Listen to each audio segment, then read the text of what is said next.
Hola, bienvenidos a la introducción de nuestra bitácora crítica realizada por Andrés Sebastián Quintero, Lady Selene Quirós y quienes habla Luis Carlos Quiñones Fuenmayor, estudiantes de la Facultad de Derecho del Tecnológico de Antioquia. Durante todo el semestre de la asignatura Perspectivas Críticas del Derecho, junto con mis compañeros nos hemos metido de fondo en un caso real, la erradicación de cultivos ilícitos en Nariño, Colombia. Armados con algunos de los pensadores más reconocidos del derecho, como son Max Weber, Karl Marx, Stanislao Zuleta, Habermas, Foucault, Kelsen, Hartz, Dworkin, y entre otros, y los estudios críticos del derecho, hemos tejido un diario vivo que responde una sola pregunta: ¿el derecho es un martillo que aplasta comunidades o una palanca que las levanta? Pues lo que tenemos claro es que no es algo fijo. Es una construcción histórica, política y simbólica. Dentro de este video vas a ver estadísticas que queman, doctrinas que se enfrentan, voces campesinas que nadie escucha, y todo para desenmascarar las narrativas que justifican la guerra contra los cultivos ilícitos. Esto recién empieza. Bienvenidos. Iniciando, les voy a hablar de los temas vistos en la clase del 14 de agosto del 2025 sobre la ciencia e ideología en la erradicación. Quiero hablar de la erradicación entre ciencia e ideología en el derecho a partir de nuestro caso en concreto, la erradicación de cultivos ilícitos en Nariño. El discurso de la ciencia instrumental, el Estado defendiendo la aspersión aérea con glifosfato, una medida suspendida por la Corte Constitucional en sentencia de 2017 como algo científico eficaz y necesario para combatir el narcotráfico. Sin embargo, esta ciencia, como señala Walter Arévalo, responde a una necesidad operacional que invisibiliza los derechos de las comunidades afectadas. Por su parte, para Max Weber, esto se llama racionalidad instrumental. El gobierno prioriza el control territorial sobre el bienestar social. Las estadísticas del Ministerio de Defensa muestran un incremento en hectáreas erradicadas, pero no evidencia mejoras en la calidad de vida de la gente. Las cifras al final refuerzan la tesis de Weber sobre una objetividad comprometida por intereses políticos. En ese orden de ideas, Stanislao Zuleta nos invita a ver la ideología como un sistema de ideas que justifica un orden social. En Nariño, al presentar la erradicación como una solución técnica, se ocultan las causas estructurales, la pobreza rural, el abandono estatal y la falta de alternativas económicas. Como diría Karl Marx, esta ideología dominante refleja los intereses de los grupos de poder. Se define el problema como una amenaza y se propone la fumigación como única vía, silenciando los impactos humanos y ambientales. Estas políticas han generado desplazamiento y ruptura del tejido comunitario. Como diría Jürgen Habermas, nos da la herramienta para distinguirlas: la racionalidad comunicativa. En Nariño, la falta de consulta previa a comunidades étnicas demuestra que la política no cumple con los principios de legitimidad democrática. Los planes de sustitución voluntaria y de desarrollo alternativo han sido insuficientes. La imposición de medidas sin el diálogo genera desconfianza. Las cifras oficiales no incluyen indicadores de participación ni de mejora en la calidad de vida. Esto es la prueba. La ciencia utilizada es tecnocrática y excluyente, no inclusiva ni deliberativa. Según el informe del Ministerio de Defensa, vemos un pico de erradicación manual en el 2019, más o menos 130.000 hectáreas erradicadas, pero el enfoque sigue siendo tecnocrático. Solo miden hectáreas sin considerar el impacto social.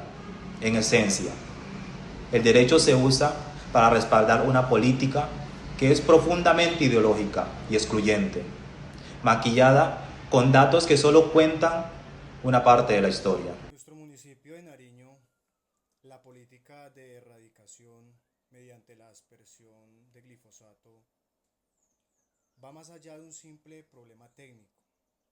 Es un profundo debate filosófico y legal.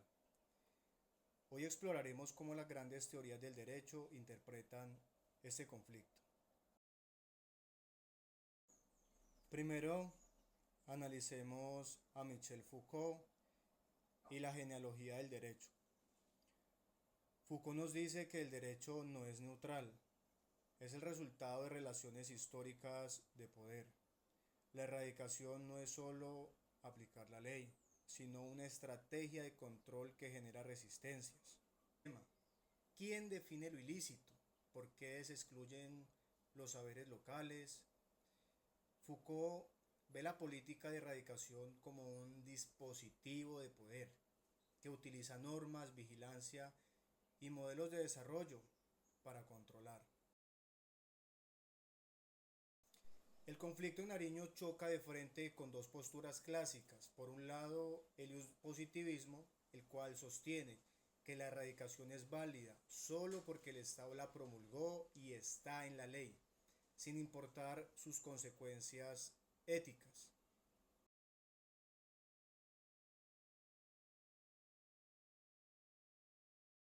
Por otro lado, el iusnaturalismo argumentaría que al hacerse sin consulta ni ofrecer alternativas, esta política viola principios universales de dignidad y justicia. Es un choque entre lo legal y lo justo.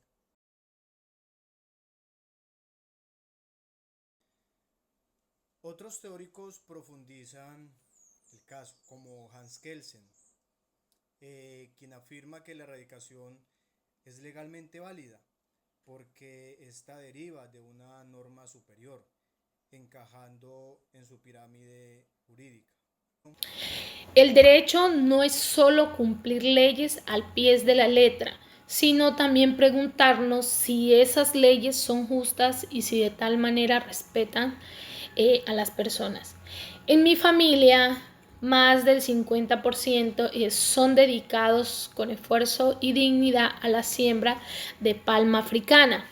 Son personas honestas que, a pesar de las dificultades y el entorno, han apostado por construir algo legal.